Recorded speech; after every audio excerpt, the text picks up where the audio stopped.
ఈరోజు మనతో మాట్లాడడానికి అద్దేపల్లి రాఘవులు గారు ఉన్నారు. ఒకసారి ఈ తిరుపతి సంబంధించిన లడ్డు కల్తీ విషయంలో కావచ్చు, ఇలాంటి మరిన్ని విషయాలు ఆయన అడిగైతే తెలుసుకుందాం. ముందుగా నమస్కారం అండి అద్దేపల్లి రాఘవులు గారు. నమస్కారం సార్. సార్, ఇప్పుడు తిరుపతికి సంబంధించి ఈ లడ్డు ప్రసాదం ఏదైతే ఉందో దానికి సంబంధించి కల్తీ కలిసింది అని చెప్పి వాదిస్తున్నారు. దీనిపైన మీ స్పందన ఏంటి? ముందుగా ఆర్ఆర్ నేషనల్ న్యూస్ నాకు నమస్కారాలు తెలియజేసుకుంటున్నాను. ఇవాళ హిందూ దేవాలయాలపైన జరుగుతున్నటువంటి ఏవైతే అగత్యాలు ఉన్నాయో ఇది ఈ రోజునే కొత్తగా జరిగింది కాదు.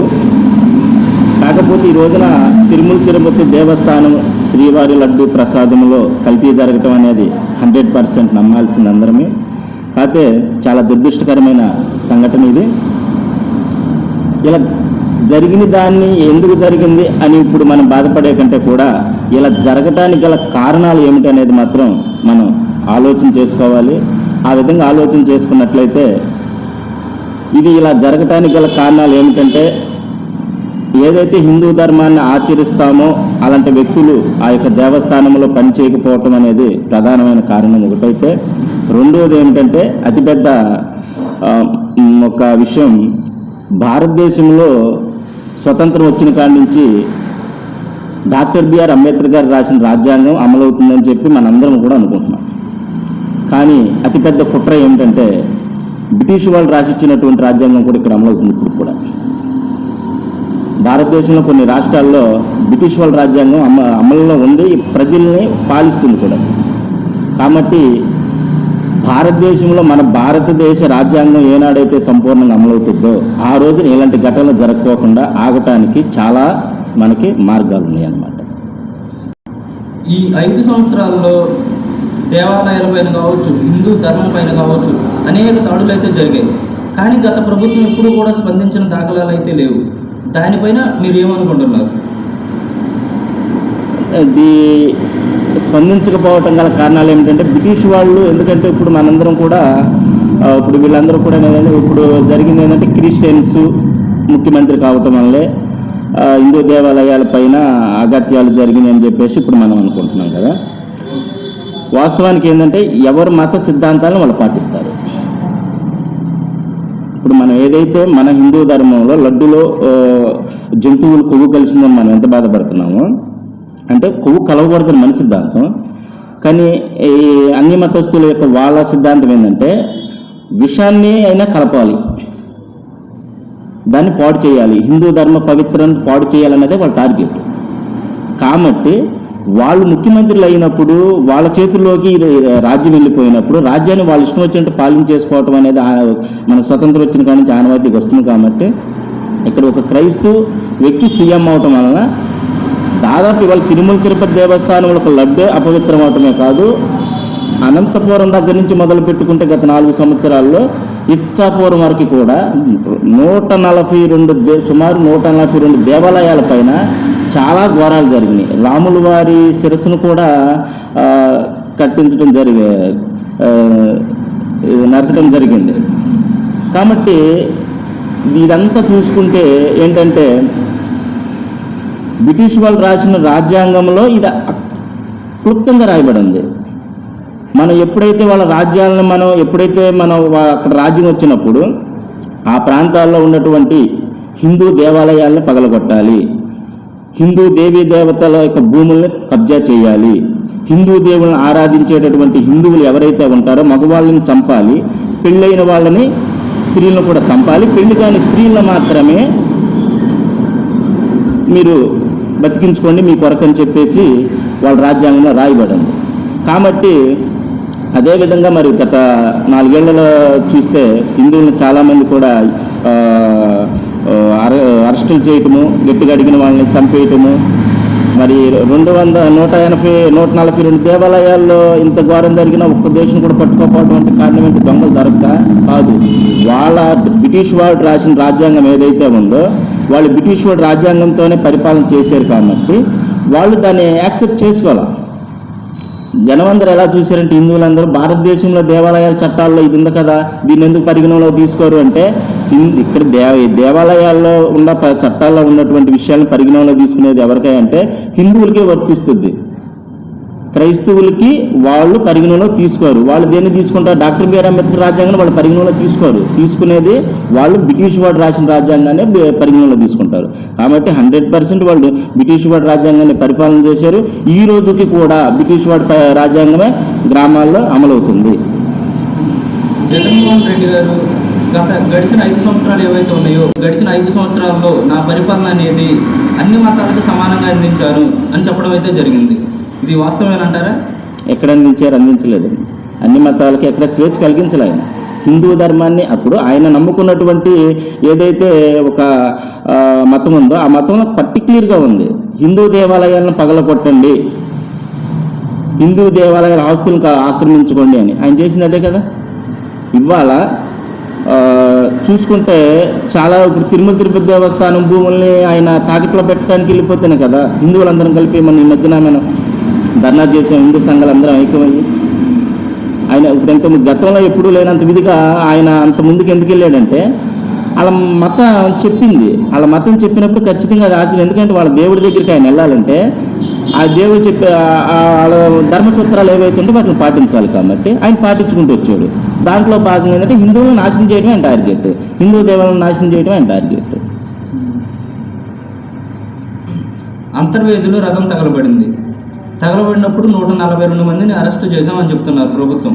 దానిపైన మీ స్పందన ఏంటి? అక్కడ అరెస్ట్ చేసింది ఎవరిని అంటే హిందువులను అరెస్ట్ చేశారు.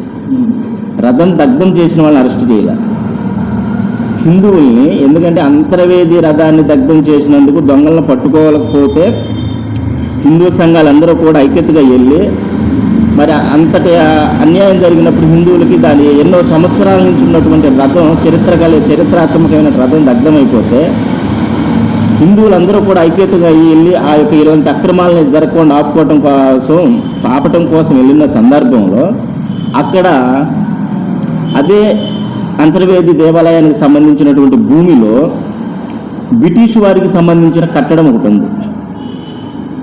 బ్రిటిష్ వారు సంబంధించిన కట్టడం, ఆ కట్టడంలో నుంచి జరిగే కార్యకలాపాలు ఏంటంటే ఈ హిందూ ధర్మాన్ని ఎలా నాశనం చేయాలి, ఈ హిందువుల భూములను ఎలా కొల్లగొట్టాలి, హిందువులు గుండా వాళ్ళని ఎలా ఆడపిల్లల్ని ఎలా ట్రాప్ చేయాలి అని చెప్పేసి కార్యకలాపాలు జరుపుకోవడానికి కట్టినటువంటి కట్టడాన్ని దానికి ఒక కిటికీ పెట్టి ఆ కిటికీకి ఒక అద్దం పెడితే దాని కాస్ట్ వచ్చి 250 రూపాయలు. ఆ అద్దానికి రాయేసి పుట్టాడు ఒక హిందూ ధర్మ యోధుడు. ఆ అద్దం పగిలిన కారణంతో వాళ్ళు దాన్ని ఒక బ్రిటిష్ వాళ్ళ యొక్క సామ్రాజ్యం పైన రాయేశారు అనే ఆలోచనతో ఆనాటి ప్రభుత్వం హిందూ ధర్మాన్ని కాపాడటానికి వెళ్ళినటువంటి 41 మంది హిందువుల్ని అరెస్ట్ చేయడం జరిగింది. అంటే ఇక్కడ ఎంత దౌర్భాగ్యం ఒకసారి ఆలోచన మిత్రులారా. కొన్ని కోట్ల విలువైనటువంటి రథం దగ్ధం అయిపోతే దొంగ దొరకలేదు, పట్టించుకోవాలా, ఇంత చలనం కూడా లేదు. ఒక బ్రిటిష్ వాడి వల్ల మన దేశంలో మనం ఎంతమందిని కోల్పోయామో ఒకసారి చరిత్ర ఆలోచించుకోవాలి. మన హిందువులందరం కూడా భారతీయులు అని చెప్పుకుని ఈ రోజున ఏదో భారతీయుల పేర్ల వల్ల స్వతంత్ర సమరయోధుల పేర్లు చెప్పుకుని ఇవాళ మేము రాజకీయాల్లో అత్యున్నత స్థానంలో ఉన్నామని చెప్పుకోవడం కూడా మన ఏపీలో ఉన్న కొంతమంది చాలా పెద్దలు ఆలోచించాలి.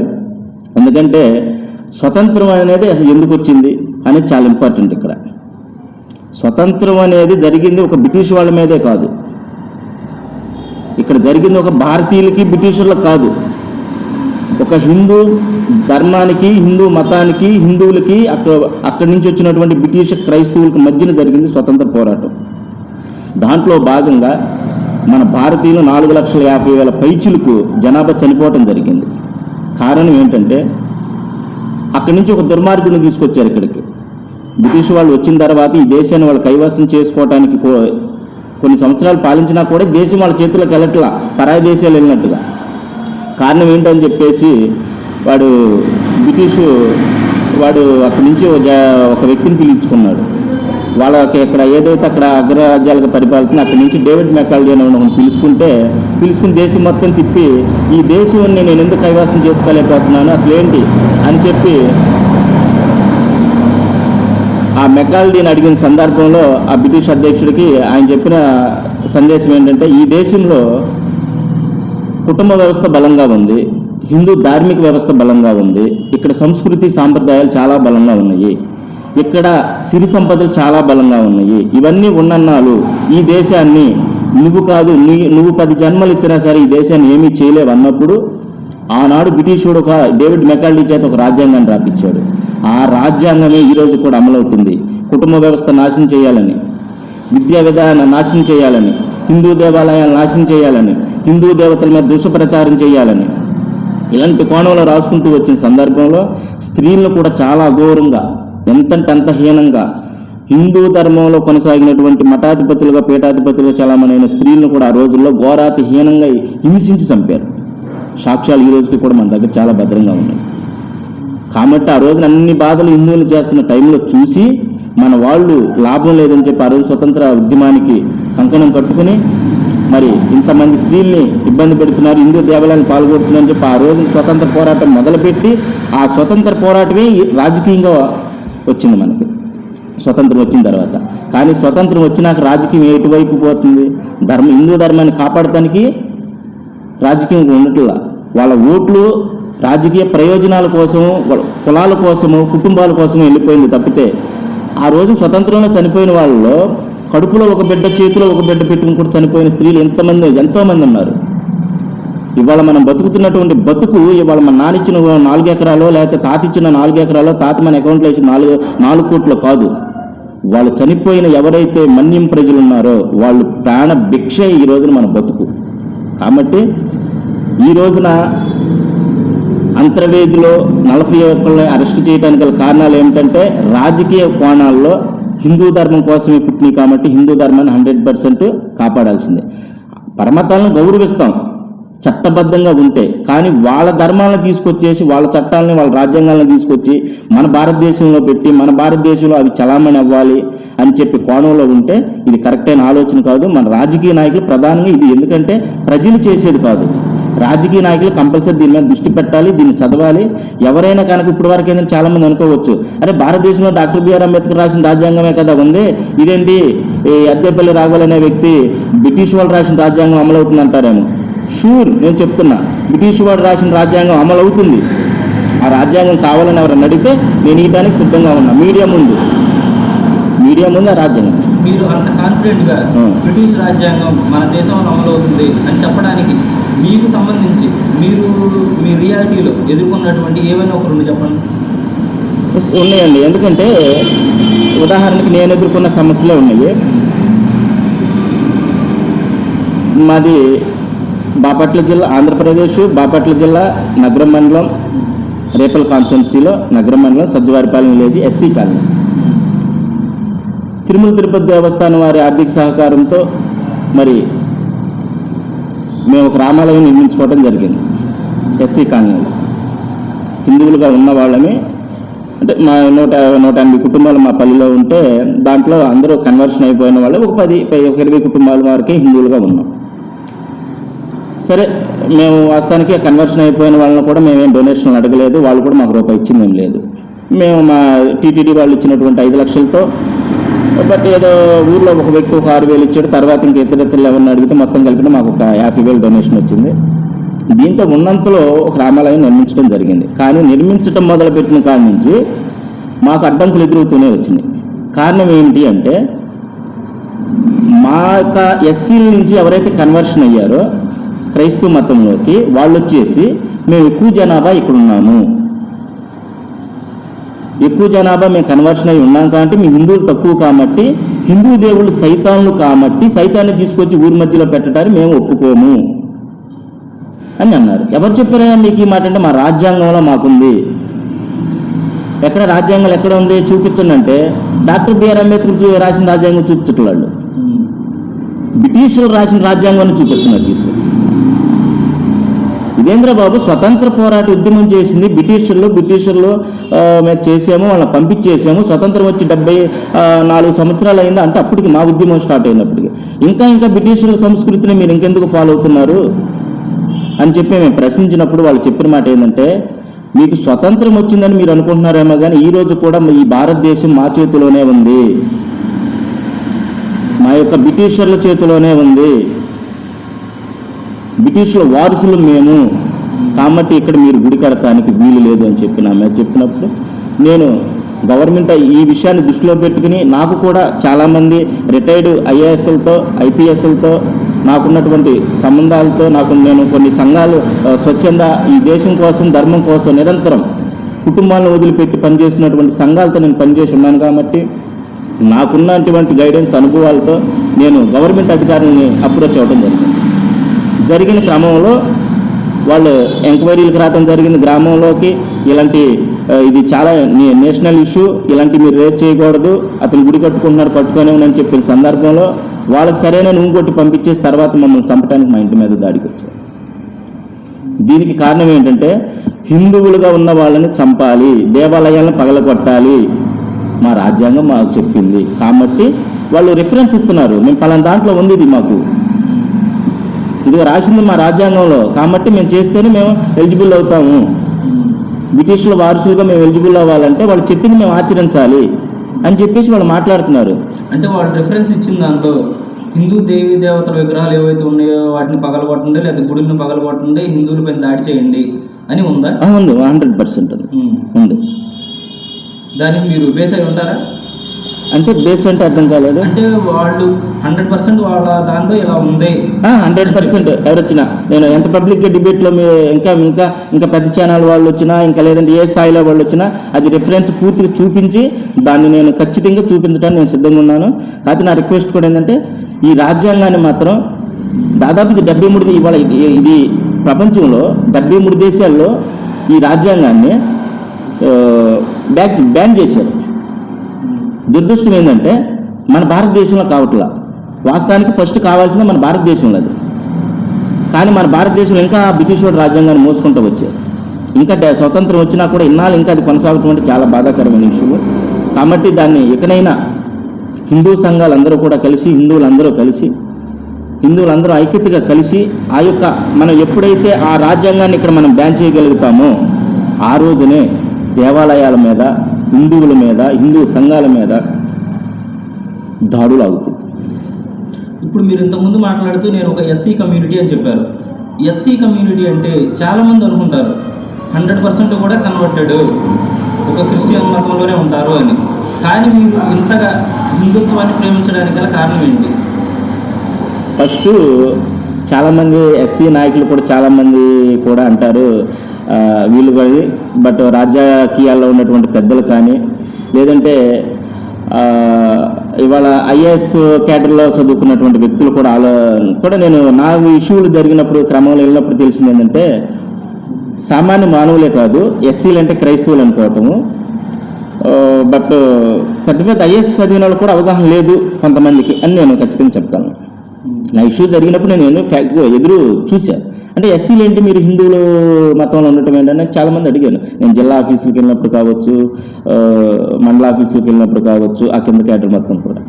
అంటే నేను అప్పుడు చాలా బాధపడ్డా. అదే ఇన్ని తప్పులు జరగటానికి ఈ రోజుకి బ్రిటిష్ రాజ్యాంగం చాలామంది అవటానికి గల కారణాలు ఏమిటంటే అధికారులు కూడా దీనిపైన అవగాహన లేదు అని. ఎస్సీలు అంటే ఎవరు అంటే డాక్టర్ బిఆర్ అంబేద్కర్ గారు రాసిన రాజ్యాంగ ప్రకారం ఈ భారతదేశంలో ఉన్నటువంటి ఆనాడు మతాలు ఏవైతే ఉన్నాయో క్రిస్టియన్ మతం, విదేశీల నుంచి వచ్చినటువంటి క్రిస్టియన్ ఇస్లామిక్ మతాలు కాకుండా హిందువులు, చెక్కులు, జైనులు, బుద్ధులు వీళ్ళు ఏవైతే ఒక 5 మతాలు ఉన్నాయో వీటిల్లో కూడా అప్పట్లో హెచ్చుతచ్చులు ఉన్నాయి. ఒకళ్ళు వైశ్యులు ఎక్కువ అంటే, ఒకళ్ళు శైవులు ఎక్కువ అని, ఒకళ్ళు బుద్ధిస్టులు ఎక్కువ అని ఇలా అనుకునే క్రమంలో ఇలా మనలో ఉన్నటువంటి మన ధర్మంలో ఉన్నటువంటి మతాలే మనలో వాళ్ళే ఇట్లా అనుకున్న క్రమంలో అప్పుడు రాజ్యాంగం రాస్తూ ఆయన చేసింది ఏంటంటే ఈ 5 మతాలలో ఎవరైతే ఆర్థికంగా వెనకబడి ఉన్నారో వీళ్ళకి సంబంధించి ఒక కేటగిరీని ఎంపిక చేసి తక్కువ కేటగిరీ ఉన్నటువంటి జనాలు వాళ్ళకి ఒక రిజర్వేషన్, అంటే మనం ఒక బ్యాంక్ బుక్ని అకౌంట్ ఇచ్చినట్లుగా బ్యాంకు పుస్తకంలో ఏదైతే అకౌంట్ ఇస్తారో ఆ విధంగా ఒక వర్గానికి ఒక రిజర్వేషన్ కేటాయించడం జరిగింది. అది ఎవరో హిందూ ధర్మంలో కొనసాగే వ్యక్తులకి ఇచ్చారు. ఇస్లామిక్ మతంలో ఉండేవాళ్ళను, క్రైస్తవ మతంలో ఉండేవాళ్ళను, నేను మాది కులంలో పుట్టాను కాబట్టి నేను ఎస్సీ సమాజం, నేను వెళ్ళి క్రైస్తవ మతాన్ని ఆచరిస్తాను కాబట్టి నేను ఎస్సీగానే ఉంటాను అంటే డాక్టర్ బిఆర్ అంబేద్కర్ రాసిన రాజ్యాంగం అది చెల్లదు. డాక్టర్ బిఆర్ అంబేద్కర్ గారు రాసిన రాజ్యాంగానికి ఆ మాట చెల్లదు. డాక్టర్ బిఆర్ అంబేద్కర్ గారు స్పష్టంగా రాజ్యాంగం ఆర్టికల్ 3 నుంచి 23 నుంచి 26లో రాశాడు. మీరు ఏదైతే ఈ స్వదేశీ మతాల్లో మీరు మత స్వేచ్ఛ మార్చుకోండి, కానీ మీరు ఎస్సీలుగానే ఉంటారు. విదేశీ మతాలను కనుక ఆచరించినట్లయితే, ఏది ఎస్సీ కేటగిరీలో ఉన్నవాళ్ళు విదేశీ మతాలను కనుక ఆచరిస్తే మీరు బీసీసీ కేటగిరీ కిందకి వెళ్ళిపోతారు అని చెప్పారు. కానీ వాళ్ళు చాలామంది మేధావులు ఏం చేస్తారు తెలుసా, మతం మార్చుకోమన్నాడు డాక్టర్ బిఆర్ అంబేద్కర్ గారే, ఆయన కూడా మతం మారిపోయాడు.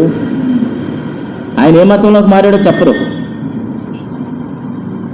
ఆయన మారింది హిందూ ధర్మంలో ఉన్నటువంటి 5 మతాల నుంచి హిందూ ధర్మంలో బుద్ధిస్ట్ మతం ఆయన కనిపించింది, దాంట్లోకి వెళ్ళాడు. అది హిందూ ధర్మంలోదే కదా. కానీ క్రిస్టియన్ మతంలోకి ఆయన వెళ్ళిపోయినట్టు కాబట్టి ఆయన కూడా ఎస్సీఏ కాబట్టి మనందరం కూడా ఎస్సీలం అయిపోతామని స్వతంత్రం వెనకాల కుతంత్రం చాలా ఉంది. అది చెప్పుకోవాలంటే దాదాపు 1 నెల రోజులు పట్టింది. ఆ సబ్జెక్ట్ నా దగ్గర ఉంది, ఎంత కుట్ర జరిగిందో ఏంటనేది. అయితే ఈ ఎస్సీ సామాజిక వర్గం ఈ రోజుకి కూడా భారతదేశంలో కంటే కూడా నాకు తెలిసి మన ఆంధ్రప్రదేశ్లో చాలా అపోహలో ఉంది.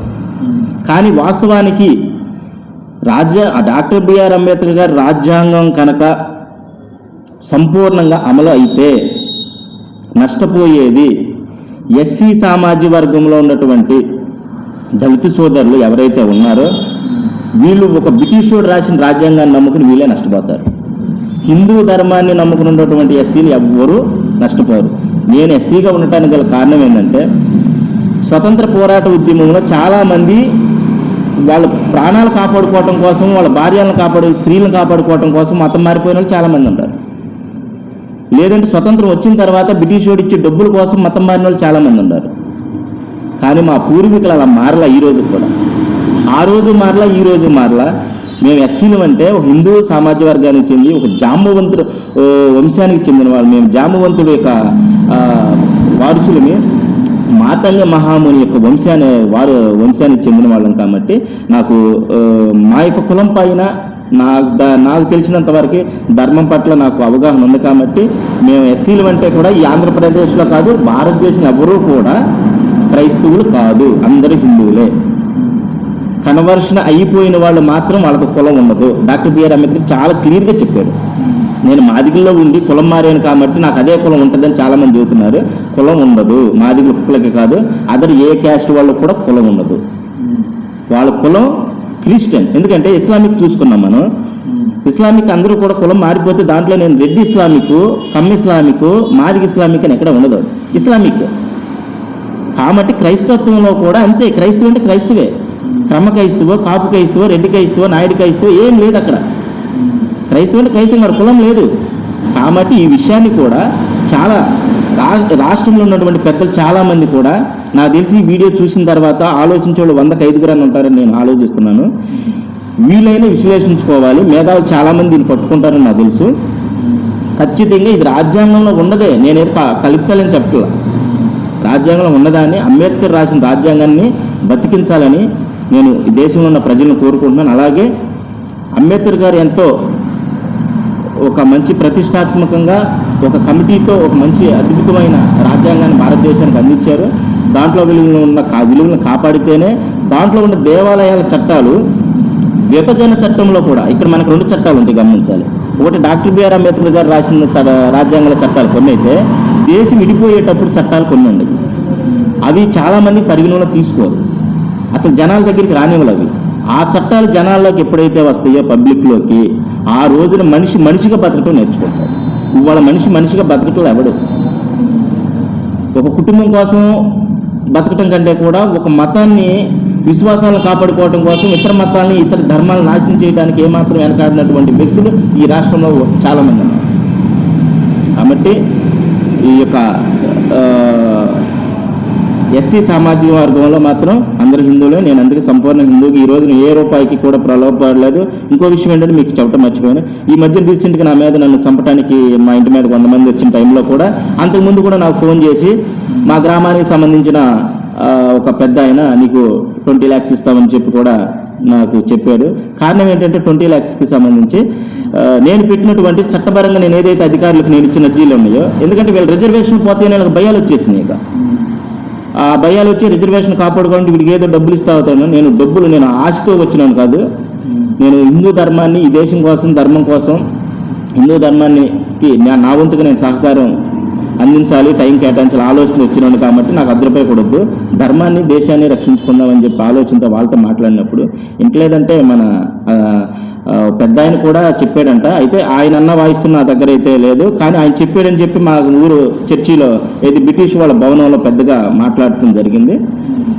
వాళ్ళు క్రిస్టియన్స్ వచ్చి నన్ను చంపేయమన్నాడు, ఆ దేవాలయ పూజారి అద్దెపల్లి రాఘవల్ని చంపేయమని మన పెద్ద నాయకుడే చెప్పాడు. మరి ఆయన రాజ్యసభ సభ్యులు, ఆయన రాజ్యసభ సభ్యులే రీసెంట్గా మొన్నే రాజీనామా చేశారు. ఆయన పేరు వాడారు వాళ్ళు వచ్చి. సరే ఆయన పాత్ర ఎంత ఉందన్నది వాస్తవం, ఆయన వాయిస్ నా దగ్గర లేదు కాబట్టి నేను దాన్ని పరిగణలోకి పెద్దగా తీసుకోలేదు, కానీ వాళ్ళు వాడటం జరిగింది. ఇక్కడ నా దౌర్భాగ్యం ఏంటంటే ఇవాళ తిరుమల తిరుపతి దేవస్థానంలో లడ్డూ ప్రసాద్ విషయంలో జరిగిన అన్యాయం నాకు జరిగింది. ఓ హిందూ దేవాలయంలో పూజారిని చంపేయమని అన్నాడంటే ఆ విషయం ఆ రోజు అని కూడా ఉండొచ్చు అని కూడా నాకుంది. ఎందుకంటే నా మీద నిరంతరం 4 నెలలు ఉద్యమం నా మీద అక్కడ పోరాటం జరిగితే ప్రతిదీ వాళ్ళ దృష్టికి వెళ్ళింది, వాళ్ళు గైడెన్స్ ఇచ్చారు. ఆ ఉన్నతాధికారులు పర్టికులర్గా చెప్పారు. ఎంఆర్ఓ ఆఫీస్లో కావచ్చు, ఎస్పీ ఆఫీస్లో కావచ్చు, డిఎస్పీ ఆఫీస్లో కావచ్చు, అన్ని చోట్ల చెప్పారు, సార్ మా ప్రెజర్ ఉంది పెద్ద నాయకులతో. ఓకే, ఉండొచ్చు. కాబట్టి హిందువులకి మన హిందూ ధర్మం గురించి బాధ్యత లేకపోవటం వల్ల ఇవాళ హిందూ ధర్మం నష్టపోతుంది. క్రైస్తవ మతస్థు వల్ల, ఇస్లామిక్ వల్ల హిందూ ధర్మానికి అన్యాయం జరగటం. మన హిందువులు చేతకాని దద్దమ్మలు అయితే జరుగుతుంది. మన హిందూ ధర్మం మీద మనకి పట్టు లేదు. భారత మాత జై అని కట్టినామంటే ఎంతమంది నాయకులు ఇవాళ జై కొడతారు? చెయ్యెత్తటానికి కూడా ఇబ్బందికరంగా ఉంది. ఇలాంటి వ్యవస్థ నుంచి మనిషి మారాలా. స్వతంత్ర పోరాట ఉద్యమ చరిత్ర పుస్తకం బయటికి రావాలా. స్కూల్లో ఇవాళ మన బోర్డీ స్కూల్ ఏదైతే ఉంటుందో అక్కడి నుంచి అంగన్వాడీ స్కూల్ దగ్గర నుంచి కూడా స్వతంత్ర పోరాట పుస్తకం, చరిత్ర పుస్తకం వస్తే అప్పుడు భారత మాతాకి జై అని మనం కాదు, నాయకుడు ప్రజల చేత చెప్పించాలి. ఇవాళ ప్రజలు నాయకుల చేత చెప్పిస్తున్నారు, కానీ నాయకుడు ప్రజల చేత చెప్పించే రోజు రావాలి. అప్పుడు నిజమైన స్వతంత్రం మన భారతదేశానికి వచ్చినట్టు. ఇప్పుడు ఈ వీడియో చూసిన తర్వాత మీరు చెప్పిన అంశాలపైన మీ ఊరికి సంబంధించిన వాళ్ళు కావచ్చు, లేకపోతే పెద్ద పెద్ద వాళ్ళు ఉంటారు, వాళ్ళు మీకు ఏదైనా ఆపద తలపెడతారు అని మీరు అనుకుంటున్నారా? వాస్తవానికి ఒక విషయం చెప్పమంటారా మీకు? వాళ్ళు చంపడానికి వచ్చింది అద్దెపల్లి రాఘవల మీద కానీ వాళ్ళు అనుకున్నారు, ఉద్యమం చేసింది అద్దెపల్లి రాఘవల మీద అనుకుంటున్నారు వాళ్ళు. కానీ తిరుమల కలియుగానికి ప్రత్యక్ష దైవమైనటువంటి తిరుమల తిరుపతి వెంకటేశ్వర స్వామి ఆయన చేతులతో కొన్ని పుష్పాలు తీసుకుని అలా వదిలేడు ఆంధ్రప్రదేశ్ మీద. వాటిలో ఒక పుష్పం వచ్చి మా ఊర్లో పడింది. అదే గుడి, అదే మా గుడి. ఆయన వదిలిన పుష్పం మీద ఏగవాలితో ఊరుకుంటాడా? ఆయన 7 కొండల్ని 2 కొండలే కతిమా కొండలో చర్చీలకి ఇస్తామన్న వ్యక్తి ఏమైపోయాడో మీ అందరికీ తెలుసు. అందరూ చూసాం కళ్ళతో ప్రత్యక్షంగా. కాబట్టి ఇలా రాఘవులను చంపేస్తారు, కానీ ధర్మాన్ని చంపేయలేరుగా. నేను ఆ రోజు చెప్పి ఈ రోజు చెప్తున్నా, రాఘవులైన ఇప్పుడు అల్లూరి సీతారామరాజు ఉద్ది పోరాటంలో ఆయన చాలా మంది చనిపోయారు. అట్లా వాళ్ళలో నేను కూడా ఒకనవుతానని నేనే హ్యాపీగా ఫీల్ అవుతాను. ధర్మం కోసం ప్రాణం ఇవ్వటం అంటే అది మామూలు విషయం కదా, అందరికీ రాదు అదృష్టం. వ్యక్తిగతంగా వేరే వేరే కారణాల వల్ల పోతే వృధా అయినట్టు జీవితం. నేను నా రాముడిని ఏదైతే నా గ్రామంలో ప్రతిష్ఠించుకున్న రాముడు ఉన్నాడో, రాముడికి ఎన్టీఎల్ స్వామి ఇచ్చినటువంటి నివాసాన్ని కాపాడుకోవడం కోసం నేను ఎంతకైనా తెగిస్తానని చెప్పి ఆ రోజుని చెప్పి ఈ రోజుని చెప్తున్నా. కానీ నేను వాళ్ళలాగా అర్ధరాత్రుల పూట ఉద్యమ ఒక 4 వాళ్ళని కలుపుకొని వచ్చేసి ఇంటి మీద దాడి చేయటము, లేదా నా వెహికల్ పాడు చేశారు, పంచిళ్ళు వేసేసి బళ్ళు ప్లగ్ బిట్లు వైర్లు కోసేసి చాలా చేశారు. కానీ ఆ రోజు నాకు యంత్రాంగం సపోర్ట్ చేయలే, నా హిందూ సంఘాలు సపోర్ట్ చేసింది. యంత్రాంగం కూడా వాళ్ళతో పాటు సపోర్ట్ చేస్తుంటే వేరేలా ఉండేది. నిజమైన స్వతంత్రం నా గ్రామంలో వచ్చిండేది. ఆ రోజు 70 మంది ఆడవాళ్ళు వెళ్ళి నేను ఏదో చేసానని చెప్పి నా మీద తప్పుడు కేసులు పెట్టారు, ఇబ్బందులు పెట్టారు, నన్ను చాలా ఇబ్బందులు పెట్టారు. ఏది ఫైనల్గా ఏంటంటే ప్రధాన కారణం వ్యక్తిగతంగా అక్కడ గ్రామంలో ఉన్న వాళ్ళకి నాకు ఏ గొడవ లేదు. ఉన్న ఒక గొడవలు ఏంటంటే వాళ్ళు అడుగుతుంది ఏంటి, దేవాలయం కట్టొద్దు, హిందూ ధర్మాన్ని సంపూర్ణంగా నిర్మూలించాలి. హిందూ ధర్మాన్ని నిర్మూలించడమే మా టార్గెట్, సంపూర్ణ క్రైస్తవ గ్రామం చేయడమే మా టార్గెట్. ఇది వాళ్ళు చూసుకున్నారు. కానీ దీని వెనక మాల ఎంత ఇంటర్నేషనల్ వ్యవస్థ అక్కడ పనిచేసిందో అది చాలా పెద్ద విషయం. అది దీని వెనక మాల అంతర్జాతీయ ఎన్జిఓలు ఉన్నాయి. ఎన్జిఓలు ఉన్నాయి. ఒక గుడిని తీసేసి ఆ ఊరిని సంపూర్ణ క్రైస్తవ గ్రామంగా మారిస్తే ఎంతెంత అమౌంట్ వచ్చిందో కూడా ఒక క్లారిటీ ఉంది, ఎంత ఇస్తారనేది కూడా ఉంది. ఈ రాష్ట్రంలో గత 4 సంవత్సరాల్లో ఎన్ని గ్రామాలని మన్యం ప్రదేశంలో కావచ్చు, ట్రైబల్ ఏరియాల్లో కావచ్చు, ఇలాంటి విలేజ్ల్లో, టౌన్లో మార్చిన మొత్తం 300 పైచులకు గ్రామాలని మత మార్పిడి చేసినందుకు క్రైస్తవ మిషనరీలు విదేశాల నుంచి ఈ రాష్ట్ర ప్రభుత్వాన్ని నడుపుతున్న పెద్దలకు ఎంత డబ్బు పడిందో కూడా ఒక లిస్ట్ ఈ మధ్యన ఒక పెద్ద ఆయన్ని గన్నవరంలో అరెస్ట్ చేసి చాలా ఇబ్బందులు పెట్టారు. ఉన్నాయి, మొత్తం ఎవిడెన్స్ ఉంది. దాంట్లో భాగంగానే మా ఊర్లో టార్గెట్ చేశాను. కానీ నాకు దేవుడు నేను చేసాను అని నేను చేసిన పోరాటం అని కానీ నాది అని కానీ నేనని నాకు ఎక్కడ లేదు. ఆ దేవుడి సంకల్పం, ఆయన నా శక్తినిచ్చాడు, ఇచ్చిన వరకు నేను చేశాను. ఇంకా ధర్మ పోరాటం కోసం చుట్టుపక్కల గ్రామాల్లో కూడా నాలా ఇబ్బందులు పడేవాళ్ళు వస్తున్నారు, వాళ్ళకి నేను గైడెన్స్ ఇస్తున్నాను. అయితే మేము ఇల్లీగల్గా ఎక్కడ వెళ్ళలేదు, లీగల్గానే వెళ్తాము, చట్టపరంగా వెళ్తాం. చట్టపరంగా ముందుకెళ్తాం. 100% ధర్మమే గెలుస్తుంది. భారత స్వతంత్రం కోసం పోరాటం చేసి చనిపోయిన ఆడతల్లులు ఎవరైతే ఉన్నారో వాళ్ళ యొక్క మనసు ఆత్మశాంతి 100% కలిగిస్తుంది. మీకు సంబంధించి మీ విలేజ్లో 180 గ్రామాలు, 180 ఇళ్ళు ఉన్నాయన్నారు. 180 ఇళ్లలో హిందుత్వానికి సంబంధించి ఒక 10-15 ఉన్నాయన్నారు. వీటిని ఈ 10-15 ఇళ్ళు ఏవైతే ఉన్నాయో వాటిని మీరు ఉన్నంత వరకు క్రైస్తవం నుంచి తప్పించగలుగుతారా, హిందుత్వంలోనే ఉంచగలుగుతారా? ఇక్కడ వాస్తవానికి గుడి కట్టేటప్పటికి 50 కుటుంబాలు ఉన్నాయి. గుడి పునర్నిర్మాణం చేసేటప్పటికి 50 కుటుంబాలు హిందువుల కుటుంబాలే. కానీ గుడి కట్టినాక వాళ్ళు టార్గెట్ పెట్టి ఆర్థికంగా వాళ్ళకి ఆశ చూపించి వాళ్ళని లాక్కున్నారు. రెండోది మత సాంప్రదాయాన్ని కుల సాంప్రదాయం చేశారు. మతంలో ఉన్న సాంప్రదాయాన్ని కుల సాంప్రదాయానికి అంటగట్టి మీ ఇంట్లో ఏదైనా కేసు గొడవలైనా, భార్యాభర్తల గొడవలైనా సంఘం రావాలి. ఏ సంఘం రావాలి? క్రైస్తవ సంఘం రావాలి. ఎందుకంటే సంఘ పెద్దలు అనేవాళ్ళు క్రైస్తవ సంఘానికి కట్టుబడిపోయి ఉన్నారు. హిందువులు తక్కువ, కానీ ఇక్కడ ఏంటంటే ఎడ్యుకేషన్ లోపం ఉంది చాలా. దానివల్ల ఏమైందంటే మతం అనేది సపరేటు, కులం ఒకటే అనే భావనలో ఉన్నారు అందరూ. కానీ మతం మారిన తర్వాత నీకు కులం పోతుందనే విషయంలో తెలియదు కదా. అలా జరిగిన సిచ్యువేషన్లో ఏం జరిగిందంటే ఈ 50 మందిలో 30 మంది కూడా కన్వర్షన్ అయిపోయారు. 30 మంది కన్వర్షన్ అయిపోయారు. 20 కుటుంబాలు అలా ఉన్నాము. కానీ ఈ మధ్యన జరిగినటువంటి ఈ గొడవల విషయంలో భగవంతుడు ఆశీస్సులు ఉంటాయి కంపల్సరీ. చాలామంది వీళ్ళు అవతల పర్సనల్ నా మీద ఉద్యమం చేసే పర్సనల్ అడ్వకేట్లను కలిసినప్పుడు మహానుభావులు, వాళ్ళకి మాత్రం నమస్కారం తెలియజేసుకుంటున్నాను. వాళ్ళు వాస్తవంగా చాలామంది చెప్పారు, మన రేపల్లో ఉన్న అడ్వకేట్లు కూడా. వాళ్ళ దగ్గరికి వీళ్ళు చెప్పుకున్న విషయం ఏంటంటే, మేము 100 మంది ఉన్నాం సార్, కానీ రాఘవల్ అనే వ్యక్తి ఒక్కడేను, వాడు ఒక్కడే గుడి కట్టేసేసి నేను ఎస్సీని అంటున్నాడు. వాడు ఏదో మేము దేవాలయం నీకు అవసరం అంటే వాడు మా మీద ఎద్దు తిరిగి ఫైట్ చేస్తున్నాడు. చేసిందే కాక వాడు వెళ్ళి రిజర్వేషన్ తీసేస్తానని చెప్పి కంప్లైంట్లు పెట్టాడని చెప్పి అడిగిన సందర్భంలో వాళ్ళు చెప్పిన మాట ఏంటంటే, మీరు 100 మంది కాదని 1000 మంది ఉండొచ్చు, వాడు ఒక్కడే ఉండొచ్చు. 1 మ్యాన్ ఆర్మీ వాడు. చట్టాన్ని గౌరవించుకుంటూ రాజ్యాంగాన్ని కట్టుబడి ఉన్న వ్యక్తి వాడే. మీరు ఎస్సీలు కాదు, వాస్తవానికి బీసీసీ కేటగిరీ కిందకి వెళ్తారు. లాయర్లే చెప్పారు.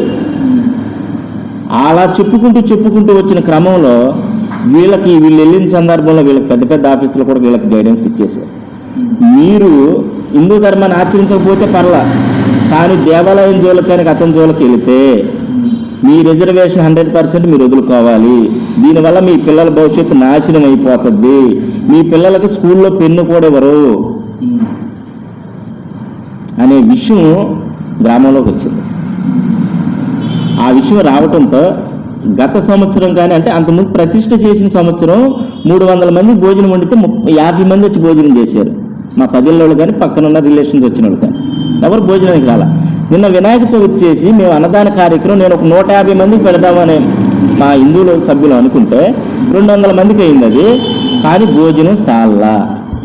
కారణం ప్రభావం ఎక్కడ పడిందంటే, ఇంతకుముందు హిందూ దేవుడు సైతాను అనే వ్యక్తులు అతను కూడా దేవుడే అని చెప్పేసి వచ్చేసారు వాళ్ళు కూడా. అంటే ఇక్కడ రిజర్వేషన్ అనే ప్రభావాన్ని కడుపులో పెట్టుకుని దేవుడి మీదగా అయితే వచ్చారు. ఏదేమైనప్పటికీ ఎట్టకేలకి ఒక వ్యవస్థకి దారికి వచ్చారు. సామరస్యంగా ఎవరి పని వాళ్ళు చేసుకున్నామనే దారికి అయితే వచ్చారు. అలా ఉండి ఎవరి పని వాళ్ళు చేసుకుంటే సంతోషమైన, కాదు కూడదు అని చెప్పి కనుక వస్తే ఈసారి వెంకటేశ్వర స్వామి అయితే వదిలిపెట్టడం ఖచ్చితంగా గట్టిగా పట్టుకుంటాడు. రేపు టీటీడీలోనే అన్ని మత ప్రక్షాళన జరుగుతుంది. అట్లాగే మరి ఈ మధ్యన ఎంఆర్పిఎస్ గురించి కూడా మనందరం విన్నాము. అది కూడా ఎందుకు జరిగింది ఎంఆర్పిఎస్ అనేది? ఎక్కువ శాతం ఉన్నటువంటి ఏబిసిడి వర్గీకరణలో ఎవరైతే కేటగిరీల వారికి జనాభా ఎక్కువ ఉన్నారో వాళ్ళకి చెందాలని. మరి నిజమైన ఎస్సీలుగా మాకు రావాల్సినటువంటి గవర్నమెంట్ రాయితీలు కావచ్చు, ఉద్యోగాలు కావచ్చు, మాకు మా పిల్లలకి మా పూర్వీకులకు కూడా దక్కలవి. ఎవరికి దక్కుతున్నాయి? బీసీసీ కేటగిరీలో ఉన్న వాళ్ళకి దక్కుతున్నాయి. కాబట్టి దీనిపైన కూడా రాబోయే రోజు ఆల్రెడీ ఇప్పటికే పెద్ద ప్రక్షాళన జరుగుతుంది. 100% ఒక 1-2 సంవత్సరాల్లో దీనికి కూడా ఒక పరిష్కార దిశ అనేది వచ్చేసింది. ఎవరు ఏమనుకున్నా చట్టానికి కట్టుబడి ఉండాల్సిందే. 100% ధర్మం గెలుస్తుంది. ఇలాంటి అమూల్యమైన సందేశాన్ని ఇచ్చినందుకు థ్యాంక్స్ అండి. మళ్ళీ మనం కలుస్తూనే ఉందాం. నమస్కారం. ఓకే, ధన్యవాదాలు.